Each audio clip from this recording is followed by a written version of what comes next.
Hello, everyone. Good evening, and welcome to the Movement Politics Show, Rights and Democracy's monthly conversation series that takes an up close and personal look at the issues that we're working on and the people who are making change happen from the grassroots up. My name's Kiah Morris, and I'm the Movement Politics Director, and I am joined tonight by my colleague Asma Elhuni, who is also the Movement Politics Director in New Hampshire, whereas I support Vermont, and we're going to co-host a discussion today on a topic that is foundational to a strong and inclusive multiracial democracy, yet always seems to be under attack. I am talking, of course, about public education. Assaults on public education are really nothing new.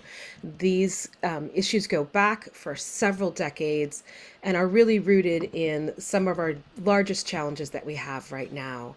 Looking at everything from undermining teachers' unions to school vouchers, and even seeing the work at the hands of Betsy DeVos, who is the former Secretary of Education.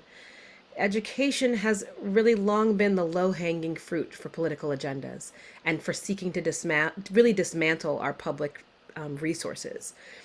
Now, the latest installment is being waged as culture wars that attack our schools' ability to honestly and accurately teach the history and the current context of race in the United States. It's a manifestation of America's legacy of systemic racism that's compounded by a backlash against the growing racial justice movement. And these culture wars are operating on every level, from state legislatures to local school boards. That's right, Kaya. And here in towns across New Hampshire and Vermont, schools are often more than simply places of learning. They are places of community building and centers of civic life. So, to protect the progress that we are trying to achieve in public schools and the potential these spaces hold, we need to build a movement that centers strong public schools because schools are the building blocks for a vibrant, multiracial democracy. We believe unequivocally that universal, honest, and high quality education creates informed communities that are ready to get involved, and we believe schools serve as a powerful force for the dismantling of oppressive systems, including systemic racism, the tool that elites oftentimes use to divide us. Together, we can help our schools be the healthy locations that help our community grow together, without which a government by and for the people is not possible. With that, we are so thrilled to get to hear from some people who are involved in school boards and in education working on this very issue. I am so pleased to introduce tonight's guests. We have we have Maggie Fogarty, who is a candidate running for Dover School Board in New Hampshire. Welcome, Maggie.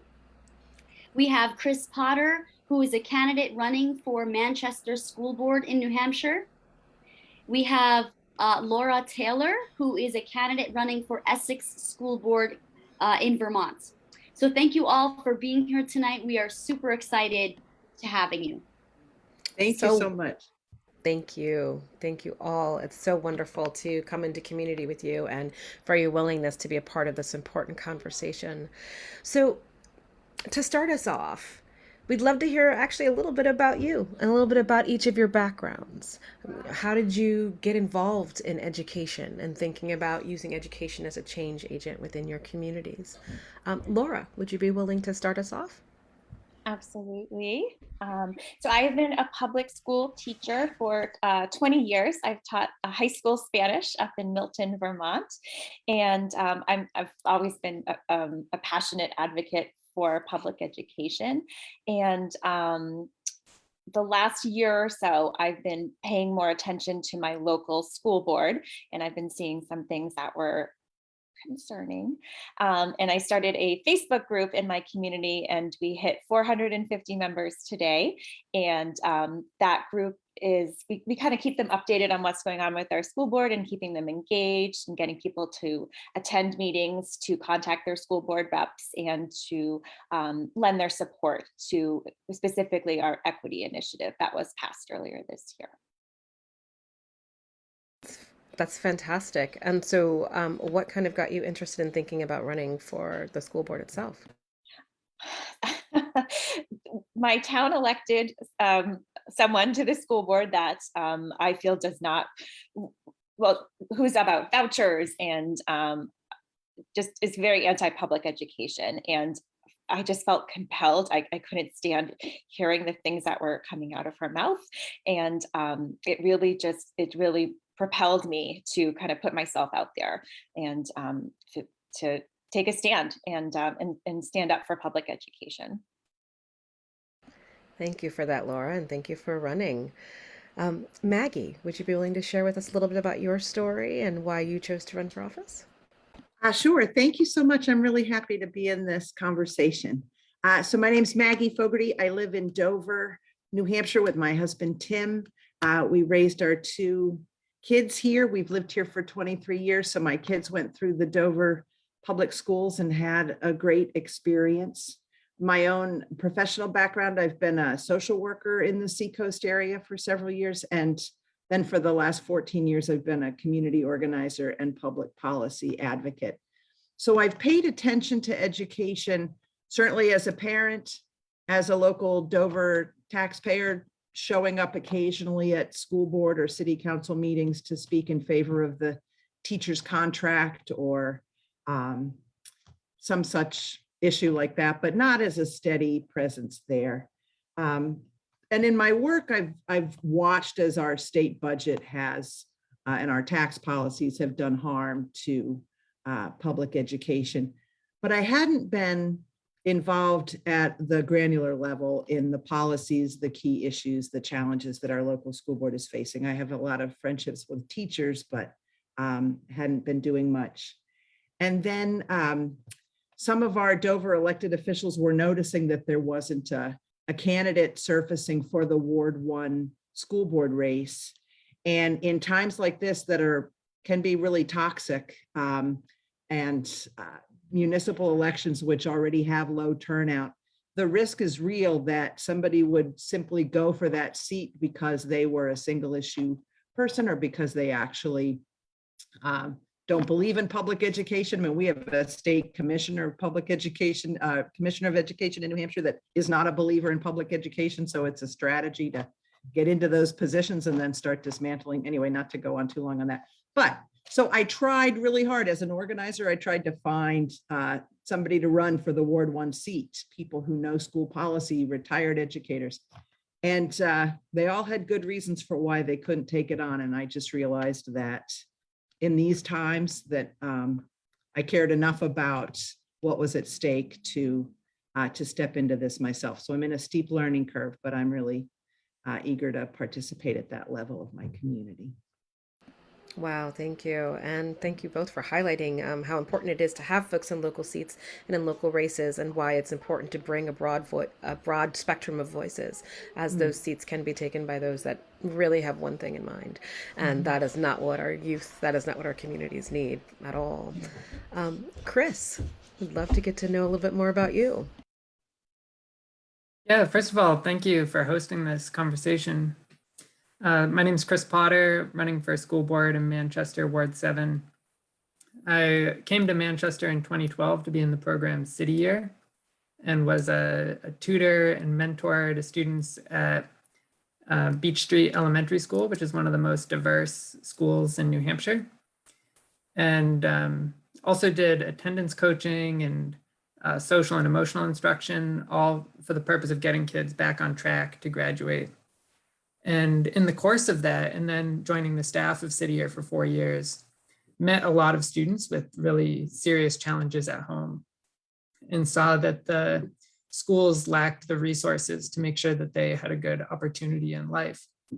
And just caring a lot about the future of our city and the community and people who live here, seeing problems like drug abuse and domestic violence in our community, I know that we have to take care of our kids and make sure that they grow up and have opportunity.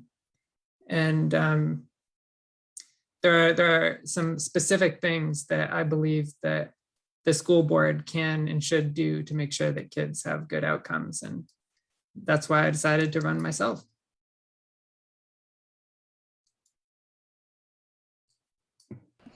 That's so great, and wonderful here. Thank you for your story on that and for your service through City Year. A fantastic program. So, here are the questions that I'm also thinking in my mind right now. So, what would you say are the most pressing local education issues that you have within each of your regions? And I know, Chris, you just spoke, but perhaps if you want to go ahead and share with us, you led into that. I'd love to hear a little bit more about that. Yeah, a lot of it comes down to resources. We've got really large class sizes in Manchester, and at the same time, don't pay our subs enough to even attract enough people to serve as subs. So when I was in the schools, I would see kids split up when they couldn't get a sub into the other classes. So you'd have 3 classes, one wouldn't have a teacher. So you'd take the class, split it in half, and you'd have 50 kids in 2 classes, with half the kids not knowing the norms of that class, not normally working with that teacher. And it was a disaster. 100 kids would learn nothing for an entire day practically. And with the proficiency rates in Manchester already being at 30% in reading and math in elementary school, how are kids going to get caught up in those conditions? We also had 20 homeless students and 1 social worker who was not well supported and then left for Londonderry, where she got paid more and had less of a caseload. And the new person we hired was in her first year out of grad school. So, it's a resource issue. It just is. And the property tax burden is high, which is why we really need to be looking at a more equitable state funding model.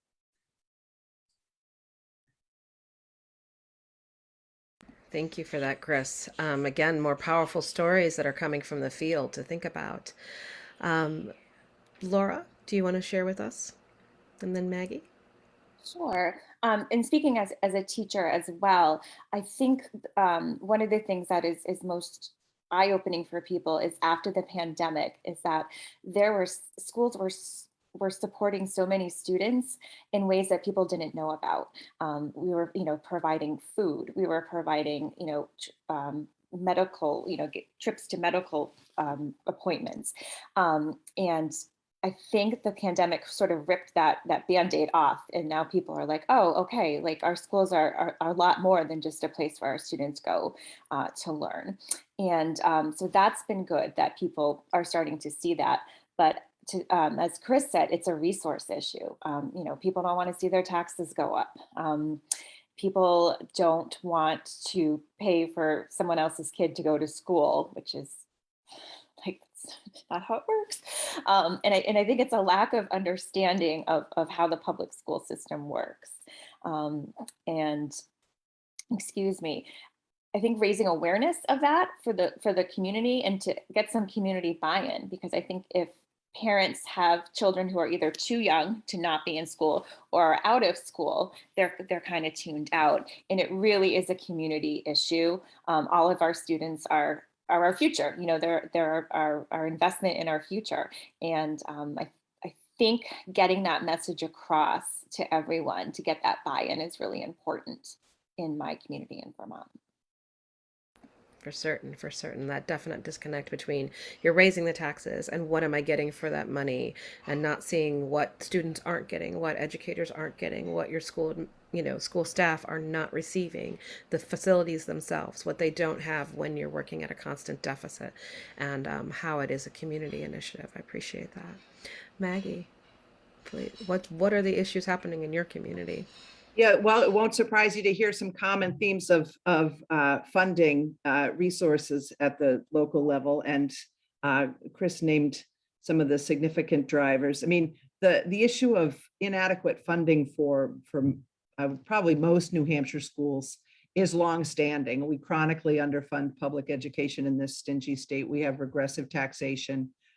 So the resources available for education are still very much tied to whether you live in a property wealthy town or not. So that's just inequity is baked in right there. But it's about to be accelerated by this Education Freedom Accounts program, the school vouchers program that's surprise supplies ballooning in cost, despite assurances by the bill sponsor and the education commissioner that there'd only be modest uptake of this giveaway of tax dollars to private and religious and homeschooling arrangements. Now the cost estimate is up to $7 million. That's going to directly come out of already cash-strapped schools.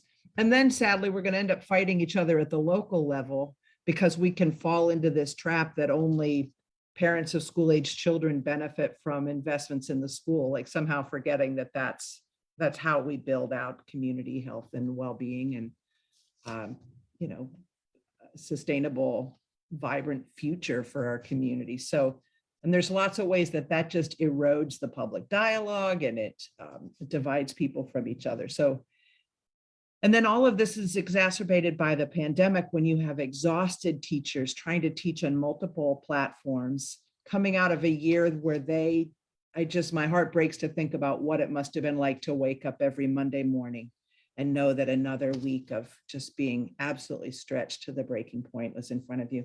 Our students are living the mental health and socioeconomic consequences of the pandemic, and our schools don't have enough staffing or other resources to address that. Our school district in Dover had, this is prior to the pandemic, but we had 3 suicides in a short period of time in very recent history. And it sparked some good local organizing, but it just makes us aware of how much schools are, I think you said this, Laura, kind of a microcosm, or maybe it was you, Kiah, just a microcosm of what's happening in the broader society in our, no, you did, Laura. It's the schools show up to address some of those needs, but they're often doing it just stretched so thin. So I think, that's probably enough to name for right now in the challenges, but I hear it across multiple districts.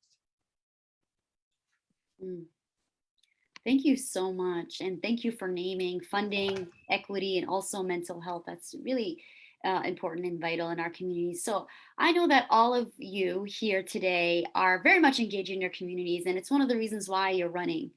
And so we want to know, we all know that all across the country, there seems to be culture wars showing up in districts, in school boards, all across the country. So can you talk to us a little bit about how that's showing up in your specific districts? And then if you want to comment on the importance of teaching true history and the need to ensure that we're addressing racism and basically the importance of locations of school within this equation, having these difficult conversations, but oftentimes very necessary conversations. Yeah, would love to hear your thoughts on that particular topic. Maybe we'll start with, let's start with you, Laura. Sure. So some of the issues that are coming up are the idea of critical race theory and parents. I don't think it's a hot button issue, and I found in my community that topics that people don't necessarily understand, they automatically refer to it as CRT when it has nothing to do with that, and which is sort of interesting. People get really upset about stuff that they don't seem to know a whole lot about. I'm so sorry. And I think the other part that I'm seeing is just like parents know best, and parents should have a say in their children's education, which I absolutely agree. But teachers are professionals, and we know what we're doing, and these hard conversations that can't happen at home do happen at school and should happen at school. And I think we'd be doing our students a huge disservice if we didn't teach true history and actual history. And even myself as a student, things I learned, not that long ago, but in high school, there's things that I'm like, oh my gosh, why wasn't I taught this when I was in school? Why wasn't I taught that when I was in school? And, for those conversations to be happening and for people to try and threaten those conversations and threaten our children's education when it's like a personal or a political matter for them is very disconcerting for me. Thank you so much. Yes, it is very concerning.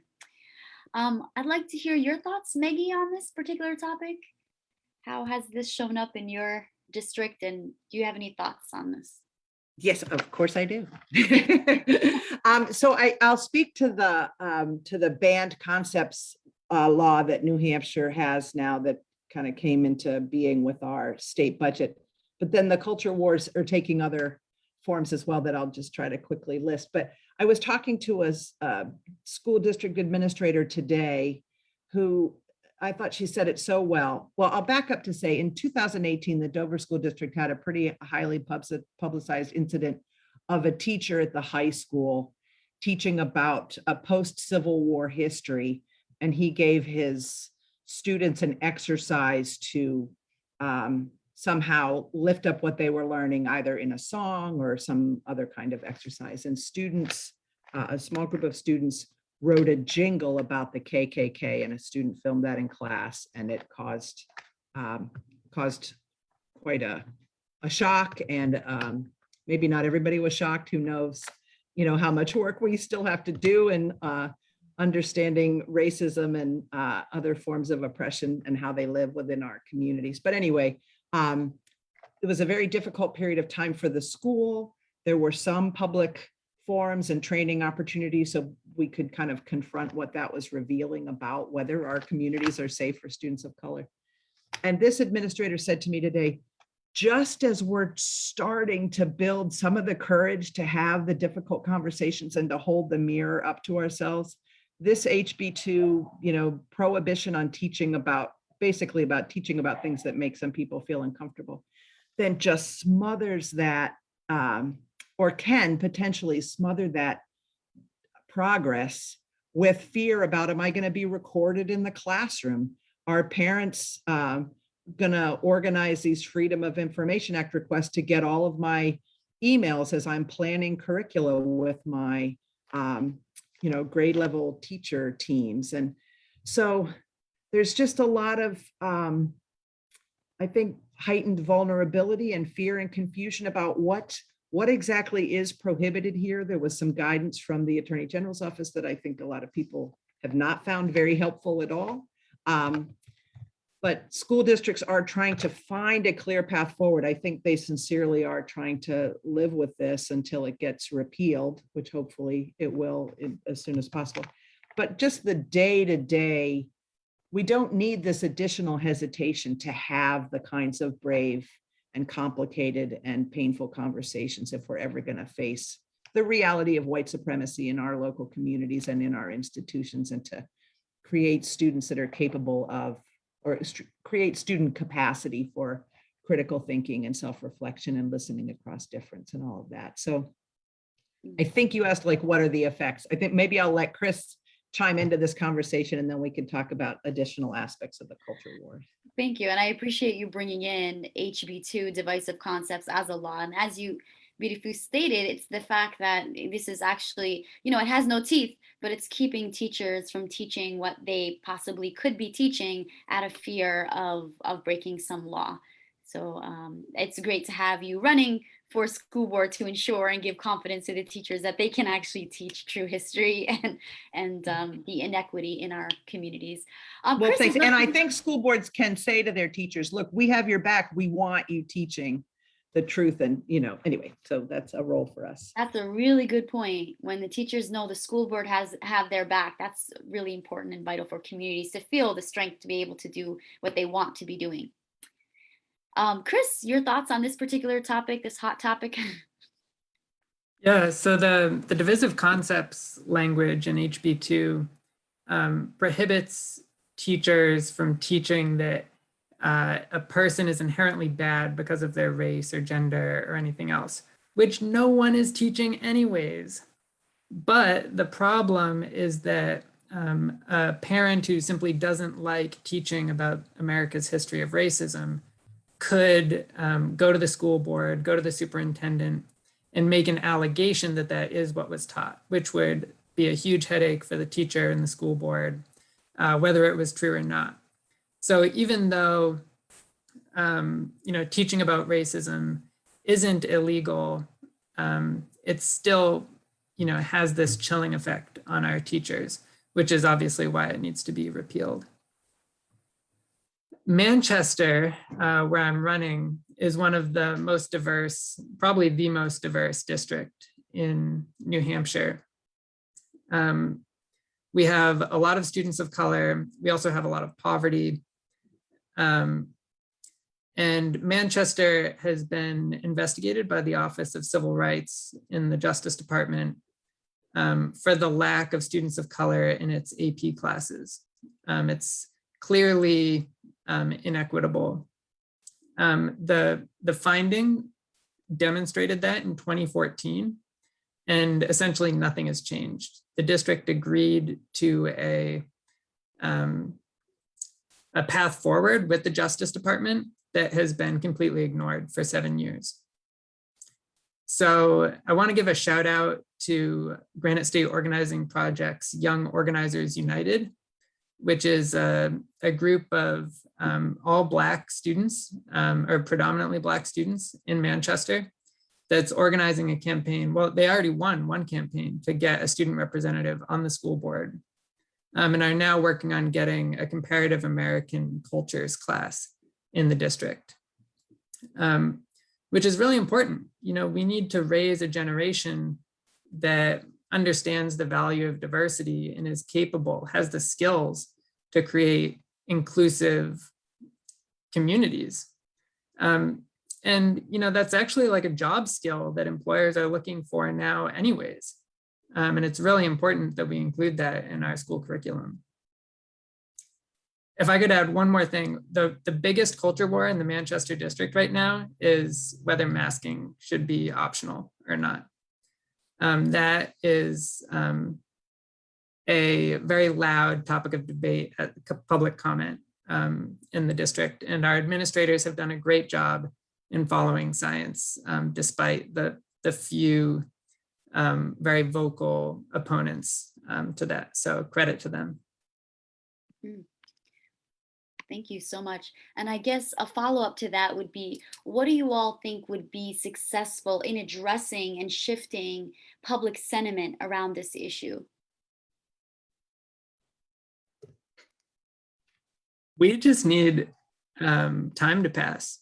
You know, if we can raise this generation to value inclusion and equity, and all of the folks who were raised in the pre-civil rights era die, then we'll see some serious improvements. I mean, I have a lot of faith in millennials, in my peers.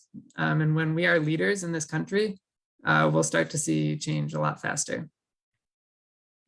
And Chris, would you be the youngest on the school board if you get elected? Yes, there is another candidate who's about my age. I'm not sure exactly how old he is. He's running at large, Peter Argyropoulos. So if there's any Manchester folks running or voting next week, vote for both of us. That's right. Let's make room for the young people. Absolutely, absolutely. Thank you so much. Maggie, your thoughts on this kind of how we move forward in the yeah. I think I have a lot of faith in our young people too, and we have some fabulous younger folks running for our Dover School Board. So I'm or younger than I am, I'll just say that. I also have faith in kind of the dedicated school district staff who are plodding along quietly, maybe not, in overly visible public or, dramatic ways, but trying to apply an equity lens to the curriculum, to what's in the library, to whose faces are seen in leadership in the school, to how or what are the impacts of our discipline policies. What are we seeing in terms of mental health needs and supports and how that affects students of color, LGBTQ students? What are the access issues for our students with disabilities? For the 29 students in the Dover School District who are currently houseless, how are we making sure that they have every access to the resources of this school for their optimal success? So I do have faith in the folks who are just plugging away at this. And, sometimes doing that work just quietly without a lot of fanfare is going to help transform some of our institutions too. Thank you so much. I'm kind of just reminded that, our public school system, I mean, the way it is right now isn't great, but as Chris said, with time, the progress that we are trying to make, we have to allow that to actually happen versus shutting that down. So yeah, that's going to be vital. Thank you. And Laura. the Exeter School District, sorry, Laura, I forgot to say, the Exeter School District recently hired Andres Mejia as their diversity, equity, and inclusion officer. And I know Manchester's taken an important step forward with Tina Philibot. Like, this is investing in personnel for sustained leadership. And I think that, we can bring in a consultant here for this or that and, this training, but if you don't have sustained gaze on this stuff, somebody who's getting to know the institution, then the change doesn't necessarily go deep enough. So just want to shout out to the folks who are the districts that are building this in. Yeah, shout out to Dover for doing that. Yes. No, it was Exeter. Maybe we'll someday maybe Dover. Okay. Exeter okay, and well, Manchester. Yeah. You get on the school board, I'm sure you'll try to make that happen. Which you will, God willing. Laura, we'd love to hear your thoughts. What are your thoughts on? Yeah. Maggie, that was like a perfect intro. Thank you. And I appreciate, the support that you show teachers and educators in your comments. And I have faith in my fellow educators and in faculty and staff at our schools, because we're keeping on going on. I also really have faith in our younger generation, in our students. I'm a big believer in student voice. The district I'm running in, they have two students on the school board, and they have been fantastic about organizing their peers to come to school board meetings and to let their thoughts be heard. Like, we're there for that. That's what a school's for, is for the students. And what I've heard has been really encouraging. And what I've heard from my own students in a neighboring district has been really encouraging. And so those days when I'm just like, when I read the comments on Facebook, which I need to stop doing, I'm just like, okay. Maybe it's not that bad. To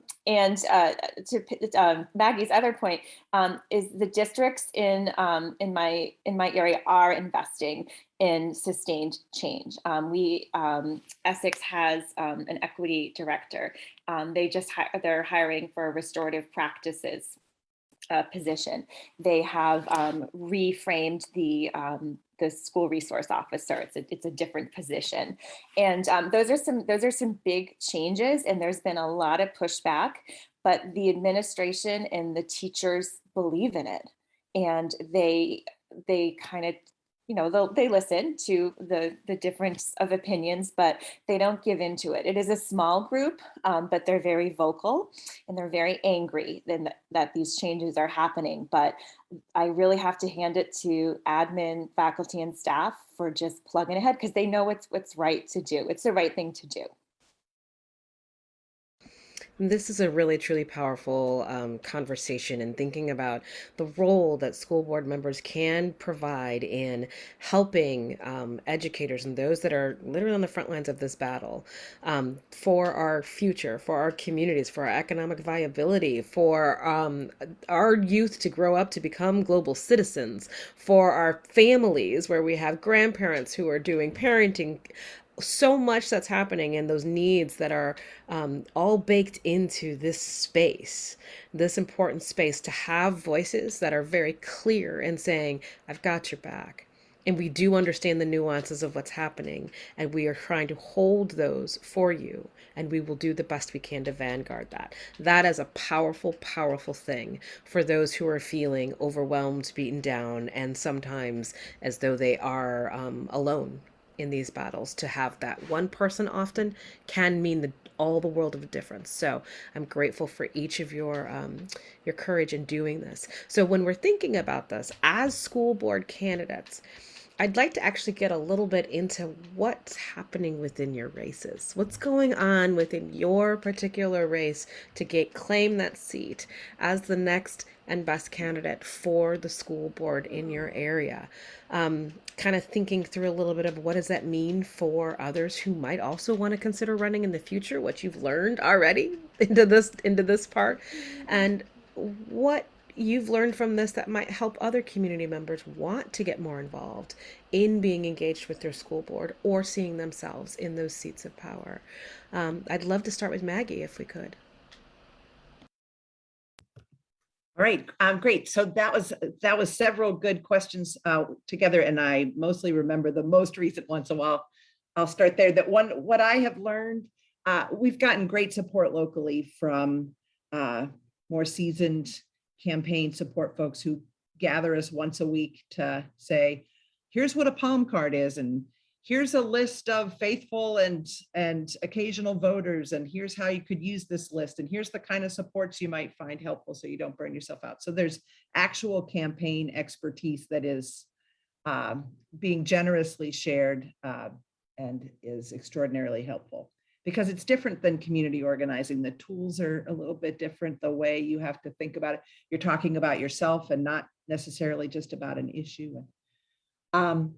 And one of the things that's been most helpful for me is to meet one-on-one with as many of the key kind of stakeholder representatives in our school district. Certainly our superintendent today met with an assistant superintendent for student supports. I've met with the woman who oversees the free and reduced lunch program and some of the Title I supports in the school. I'm meeting with the ESOL teachers to hear, what are they most proud of that's going on? What do they most want school board members to understand? What do they see as missing?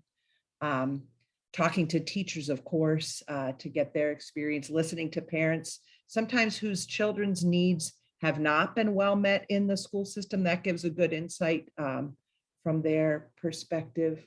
Met with the district finance person to try and understand this complex interplay of federal and state and local dollars and private grants and obligations in the negotiations with the teachers. So it's a lot. We are like applying for a job, and you wouldn't apply for a job without, really doing your research with folks who have been involved and folks who feel outside of the system as well. So you can really take it all in. So I know that was So just a with piece. that in mind, no, I appreciate that. I mean, that's a lot. That's a lot for anything. As you said, even applying for a job, you'll feel the most prepared walking into that interview if this was a job interview, but you're running for elected office. So are you a one-person campaign team? Do you have other people helping to support you? Or if not, what would be some of those supports as people say, how can I get involved? Not just in trying to support our school boards after they're seated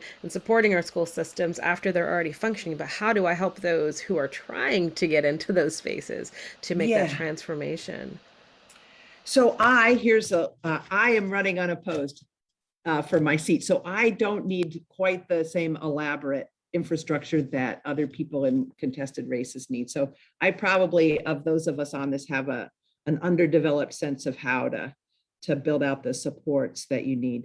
I will say that I see and hope to do more of myself the value of taking the time in social media and I guess in other spaces to actually explain in lay people's terms what some of the issues are under debate, because we can fall into acronyms and shorthand and unhelpful little catchphrases or whatever that really doesn't bring the public along into any depth of understanding either of the nuance or the urgency of something. So we not only help future candidates, but we set up the community to then participate more effectively in the debates that we will then be a part of once we're elected. So I hope that's helpful. No, that's really powerful insight. Thank you for that. Chris? Yeah, I'm really jealous of Maggie running unopposed. I wish I was running unopposed, like really badly. Yeah, so I mean, the campaign is, canvassing is the best kind of gold standard of direct voter contact. Mail, direct mail, social media, texting, phone banking. So these things are all going. It's really about, being able to introduce myself and my platform to the people of Manchester's Ward 7. We're going to have probably about 1,400 voters or so. So it's going. Asma, I don't know if you have the link for the canvassing event, but that's the big need is really, people volunteering to go knock on doors. So the big Rights and Democracy canvas event for their movement candidates, of which I'm one, is on the 30th of October, which is the Saturday before the election. So that's the biggie. Come out if you can. Sure, for sure. I mean, and I will say that even having a campaign that's as nuanced and as financed as yours is can be unusual for some communities, as often, first of all, many candidates just kind of like come in and they just stay in. And so there isn't usually a whole lot when it comes to actually trying to build a campaign to run and raise visibility. And so each of those things sound amazing, and you would expect that from somebody running for the state legislature or upwards, but they wouldn't think about them as powerful communicative tools that have to do with what's necessary to win races on this level and the finances that might be involved. So I appreciate you raising that and the support that we're able to provide, and other interested partners and organizations that are trying to lift up your candidacies that can help support, make it not so hard. So I'm now going to go to Laura. And when I'm thinking about this question as well, I'm also thinking about what that means for someone who is coming to this as with family obligations, as a working, educator, and then fitting in time to do the level of campaigning that it might take, especially in these times where races can be hotly contested and be very polarized. And so getting clear on your message and clear on your voter base and clear on your win are going to be quite challenging. So tell us a little bit more about what that means for your race and what your needs are, and what your triumphs are within this. So I took a boot camp, a merge boot camp, which is a training for women running for Democratic office, like literally the only type of boot camp I could ever possibly do, because it was from my couch, which was fantastic. So, and I'm still kind of early in the process of my campaign, because the election isn't until April, but it was great training, and it brought so much to light that I had no idea about. And it helped me to kind of really not reconsider it, but look at it a different way. Like, wow, like this is going to take money, and this is going to take people. And it's not just me being like, hey, vote for Laura, like there's a lot more to it than that.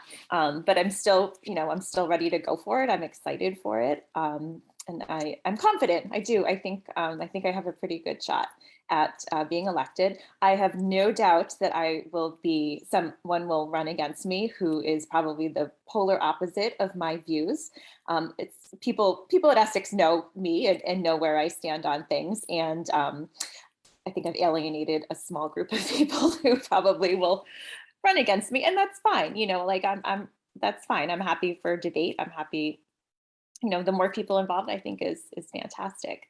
But it is going to be a lot. I'm a mom. I have a 14-year-old and a 12-year-old. Well, 12 next week. I'm a single mom, full-time teacher, and I have a lot of responsibilities at my school. I'm on the union. I do a lot of stuff, and something's going to have to give, and I accept that, and I understand that. And I've had to have some conversations with my kids too. Like, you know what? There's going to be probably at least one night a week for the next 3 years that I'm just not going to be here, or I'm not going to be available. Luckily, they're teens and tweens, and they were okay with that, because they hardly talk to me anyway at this point. So, but and I also had to tell them that this is going to get nasty. Like, they're going to sling some mud, which seems ridiculous for like a little Essex, Vermont school board. race, but it's already kind of started. There's been some bubbles of things that have come up, and you just have to be prepared for that. And I have a pretty tough skin. I've taught high school for 20 years. I think that's prepared me a little bit for this. But I'm sure there's some stuff that will come up that won't be great and won't feel good. But I hope to just keep my eye on the prize and keep it student centered, because that's really what this is.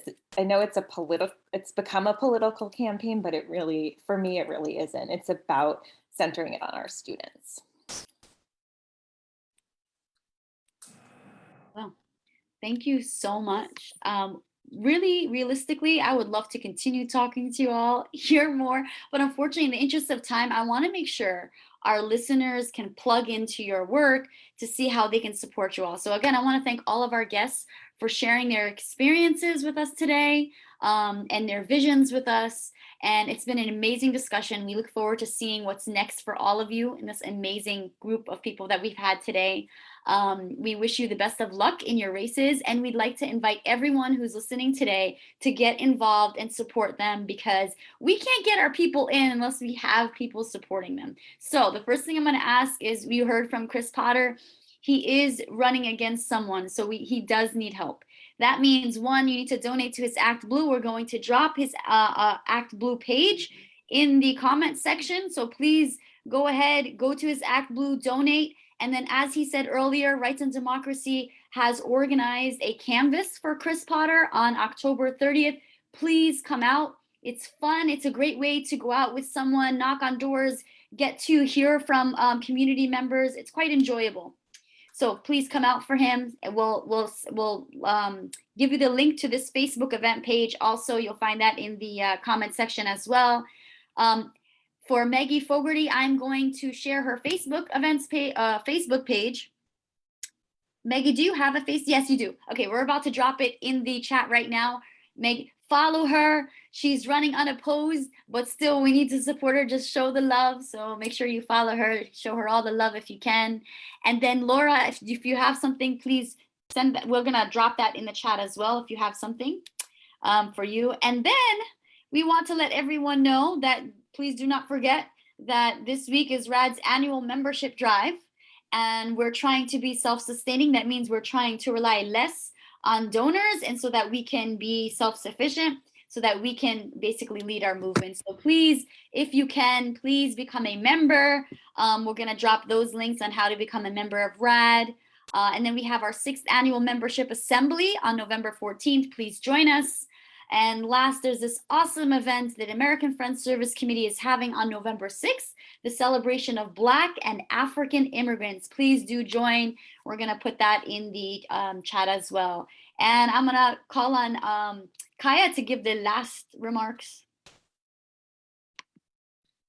I once again want to thank you all so much for staying and tuning in to our fabulous conversation today. Please go ahead and like, share, follow us. You can follow some of our great conversations. Find us everywhere. We're on social media, YouTube, Instagram, Twitter. We're there wherever you are. Thank you so much for joining us for tonight, and we do hope to see you again soon. Thank you, Laura. Thank you, Maggie. Thank you, Chris. Best of luck in your runs. Let's run and win. Together we win. Thank you. Bye.